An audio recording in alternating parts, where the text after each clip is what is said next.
Assalamualaikum warahmatullahi wabarakatuh. Selamat pagi teman-teman, selamat pagi semuanya. Terutama teman-teman generasi Z, para ciwi-ciwi nih yang sama juga kayak aku. Sebelumnya kenalin dulu, nama aku Wita Suci Ardiani.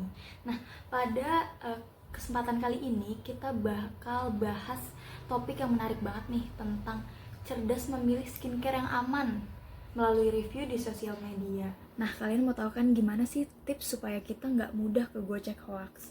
Nah, di sini literasi digital juga memiliki peran penting loh teman-teman. Yuk kita bahas. Oke, sebelum kita masuk ke pembahasan intinya nih, aku mau tanya dulu ke kalian. Kalian di sini pernah nggak sih ada yang kegocek sama buzzer-buzzer online yang sekarang berseliweran di TikTok? Karena kan kita hidup di zaman teknologi ya, pasti udah banyak banget nih informasi-informasi tentang produk kosmetik. Tapi kita nggak tahu produk kosmetik itu apakah aman atau tidak. Tapi kalian tahu nggak sih, dilansir dari website Kominfo, Kominfo itu udah menangani sekitar 1615 kasus isu hoax sepanjang tahun 2023. Nah, banyak banget gak sih? Hal itu juga menjadi tantangan kita kan. Tantangan kita hidup di era yang serba teknologi ini. Karena kan apalagi informasi kosmetik ya, produk-produk kosmetik, brand-brand lokal, brand-brand luar negeri yang udah masuk ke negara kita, itu banyak banget promosinya di TikTok. Banyak banget yang melakukan review, rekomendasi produk-produk tersebut.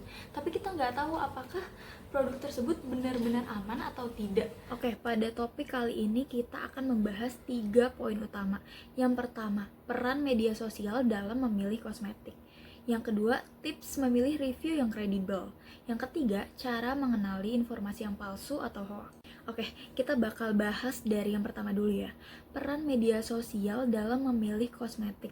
Kita akan mengambil contoh TikTok dalam media sosial di sini. Seperti yang kita tahu ya, di TikTok ini udah banyak banget konten creator yang melakukan review, rekomendasi produk kosmetik. Dan mereka itu banyak juga yang tidak pure review. Mereka terima bayaran untuk membuat video untuk mempromosikan. Jadi belum tentu produk-produk yang dibilang bagus, produk-produk yang bagus kita pakai di muka itu produk yang aman. Jadi tips dari aku untuk mengenali nih kualitas informasi yang ada pada konten. Yang pertama, kita harus memilih produk dari konten yang berkualitas, konten yang pasti gitu, yang memberikan informasi itu secara detail dan tidak setengah-setengah. Nah, habis itu kita pilih dari konten creator yang sudah ada reputasi ya, sudah ada kredibilitas ya. Jadi semua orang tahu lah kalau dia yang review pasti benar gitu. Oke, lanjut ke poin yang kedua ya, yaitu tips memilih review yang kredibel.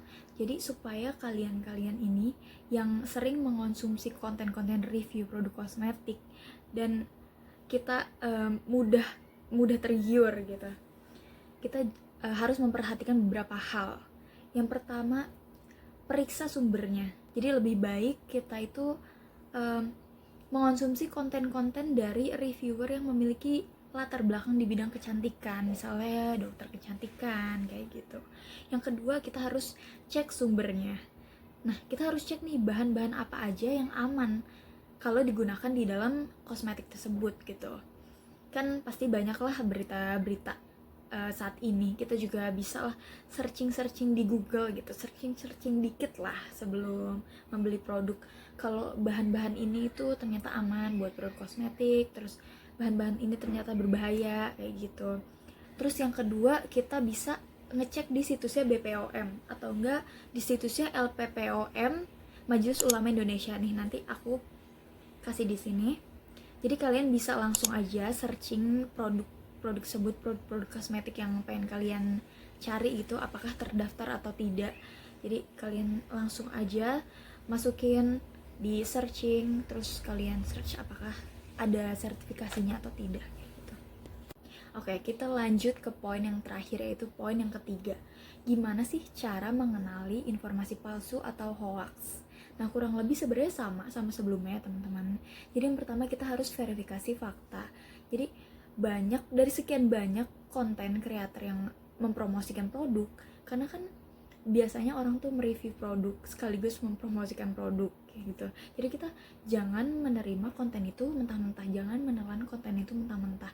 Kita harus berpikir kritis gitu. Kita harus mencari, searching produknya apakah aman atau tidak. Jadi kita bisa lah searching dikit, atau enggak ya kita cek aja di situs BPOM apakah produknya aman atau tidak kayak gitu. Kita harus pakai produk dengan review yang jelas dan detail dan ada datanya. Terus yang kedua yaitu memperluas pengetahuan atau enggak wawasan. Jadi kalau kita misalnya seorang yang antusias terhadap produk kosmetik atau kecantikan, kita nggak boleh malas buat searching fakta-fakta gitu. Jadi penting banget ya bagi kita sebagai masyarakat digital, masyarakat yang hidup di era kemajuan teknologi ini. Kita juga harus meningkatkan literasi digital kita gitu. Kita nggak boleh malas-malas cari informasi, kita nggak boleh malas-malas untuk menelaah informasi. Sebelum memakai produk, kita harus searching terlebih dahulu, kita harus banyak baca bahan-bahan apa yang aman untuk produk, bahan-bahan apa yang berbahaya. Oke, nggak kerasa ya, kita udah bahas banyak banget tadi, mulai dari tips dan cara mengenali hoax. Nah, aku mau ngajak teman-teman semua, aku mau ajak kalian semua buat lebih aware lagi untuk meningkatkan kesadaran, meningkatkan literasi digitalnya, karena kita sebagai masyarakat digital harus sama-sama maju ya, jangan teknologinya doang. Oke, segitu aja. Terima kasih ya teman-teman udah mendengarkan. Wassalamualaikum warahmatullahi wabarakatuh. Selamat beraktivitas.